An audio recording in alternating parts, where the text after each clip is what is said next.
तिमी अलि बढी नै घमण्डी छौ ताई नतुइको अरे बेप हुँदा हुँदै लुकी छिपी केटालाई भेटो गल्ती तिम्रो छ बहिनी। केटीको केटा साथी हुँदै हुँदैन र केटाको केटी साथी हुँदैन, यदि भएछ भने एकअर्काप्रति आकर्षण भएर। Hi everyone, welcome back to my YouTube channel. अनि आजको भिडियो चाहिँ के बारेमा छ भने जुन चाहिँ मैले प्रदीपको र मेरो अनि दिप्लवको बिचको जुन क्ल्यारिफिकेसनको एक्सप्लेनेसनको भिडियो बनाएको थियो त्यसमा चाहिँ हजुरहरूले कति धेरै कमेन्टहरू गर्नुभएको रहेछ होइन। अनि म चाहिँ त्यो सबै कमेन्टहरूको चाहिँ रिप्लाई गर्न लागिरहेको छु होइन। यो भिडियो छ नि, यो भिडियो जुनमा फर्स्टमै यहाँ दिप्लवजीले यत्रो लामो कमेन्ट गर्नुभएको छ, यही भिडियोको चाहिँ म रिप्लाई दिन जाँदैछु होइन। अनि दिप्लवजीको कमेन्ट चाहिँ के छ भने सुरुमा पढौँ है। It was never my intention to defame you, I was just expressing what I genuinely felt, a mix of hurt and confusion. Maybe I didn't choose the best way, but it came from a real place, not revenge. We shared a journey on the show and I will respect that. Peace over drama, that's all I want. वहाँ दिप्लवजीले चाहिँ के भन्नुभएको छ भने he prefer peace over drama. Drama होइन, उहाँ चाहिँ piece prefer गर्नुहुन्छ भनेर भन्नुभएको छ होइन। यदि उहाँ साँच्चीकैको त्यस्तो पिस प्रिफर गर्ने मान्छे हुनुहुन्थ्यो भने he should not make such videos नि त। त्यस्तो भिडियोज बनाउँदैन थियो नि त, मसँग आएर कुरा गर्थ्यो, बनाउनुभन्दा अगाडि पनि आएर मसँग क्लियर आउट गर्थ्यो कुराहरू। तर चाहिँ उहाँले चाहिँ त्यस्तो केही पनि गर्नु भएन, सिधै डाइरेक्ट भिडियोमा जानुभयो, डाइरेक्ट भिडियोज बनाउनु भयो डाइरेक्ट गएर। अनि अर्को चाहिँ एउटा कमेन्ट आएको छ है मलाई, तिमी अलि बढी नै घमण्डी छौ ताई नतुइको अरे हो र, साँच्चै हो म घमण्डी छु? आई डोन्ट नो, म घमण्डी छु जस्तो लाग्दैन यार। के छ र ममा त्यस्तो घमण्ड गर्ने जस्तो? नथिङ, म पनि नर्मल मान्छे जस्तै नै हो। म पनि भात खान्छु, म पनि टोइलेट जान्छु, त्यही नै हो म नर्मल मान्छे जस्तै बोल्छु, ममा त्यस्तो घमण्ड केही पनि छैन। नो, बिएफ हुँदा हुँदै अर्को कमेन्ट है, बिएफ हुँदा हुँदै लुकी छिपी केटालाई भेटो गल्ती तिम्रो छ बहिनी। केटीको केटा साथी हुँदै हुँदैन र केटाको केटी साथी हुँदैन, यदि भएछ भने एकअर्काप्रति आकर्षण भएर। यस्तो भन्नुभएको छ होइन, केटाकेटी चाहिँ साथी हुँदैन अरे। किन हुँदैन? मेरो कति धेरै केटा साथीहरू छ। अनि दिप्लवको केसमा जस्तै दिप्लवको पनि त कति साथी छ। Swechchha is a very good friend of Diplav, अनि पैसा Ghimire also a very good friend of Diplav होइन। अनि श्रुति एक्स भए पनि दे आर स्टिल फ्रेन्ड्स। दिप्लवको पनि कति धेरै केटी साथीहरू छ होइन। उसले पैसासँग स्वेच्छासँग बनाएको भिडियोमा त हजुरहरूले गएर यस्तो केही भन्नुभयो जस्तो त मलाई लागेन होइन। बट मेरो कोही केटा साथी छ भने चाहिँ केटाकेटी, एक लड़का और एक लड़की कभी भी दोस्त नहीं रह सकते।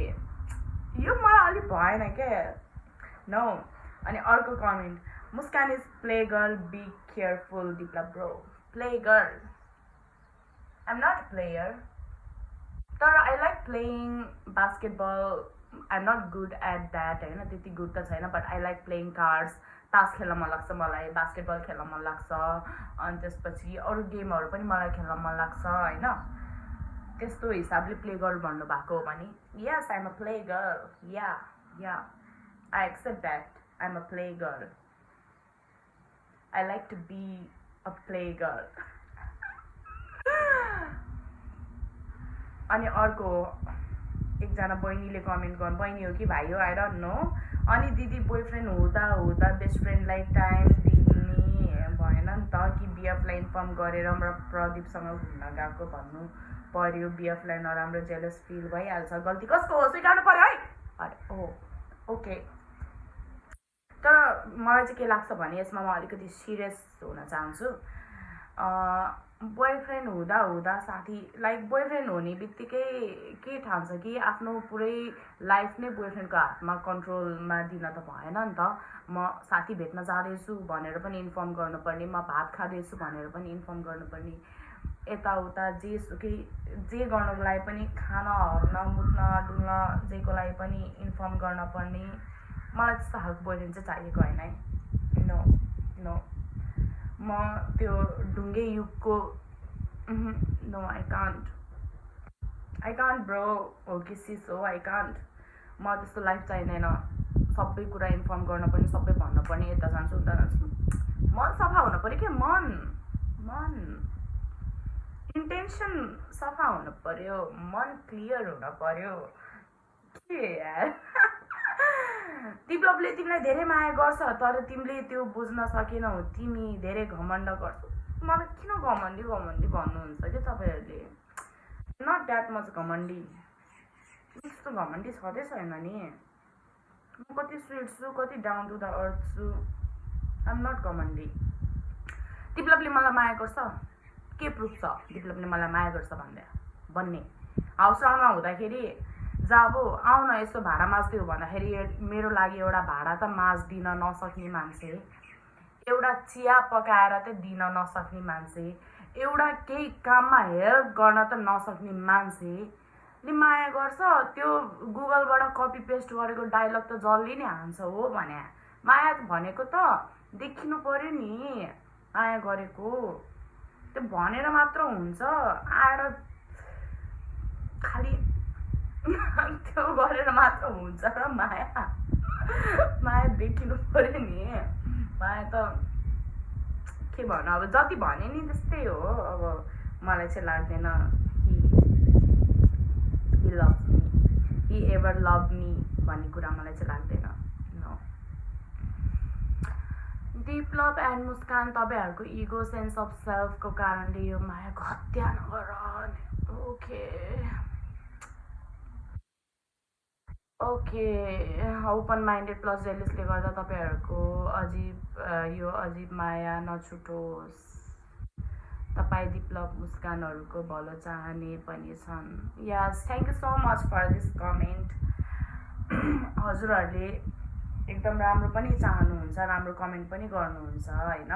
तर अब हाम्रो कसरी मिल्छ भन्नु न, अब हाम्रो थट्स नै मिल्दैन, केही मिल्दैन। हेर्दाखेरि जोडी मिल्ला, ऊ पनि मोटे म पनि मोटी, अनुहार पनि हल्का हल्का सेम अलिअलि हेर्दाखेरि जोडी मिले जस्तो लाग्ला होइन।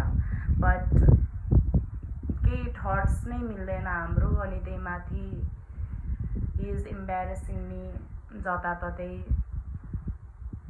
अनि आई डोन्ट नो के हुन्छ, आई डोन्ट नो। कुरै भएको छैन अहिले, कति दिन भयो कुरै भएको छैन, धेरै टाइम भयो कुरा नभएको। अब एकचोटि म काठमाडौँ गएपछि भेटेर क्लियर आउट गर्न चाहन्छु। If you wants to meet then भेटेर कुरा क्लियर गर्छु म एकचोटि काठमाडौँ गएर।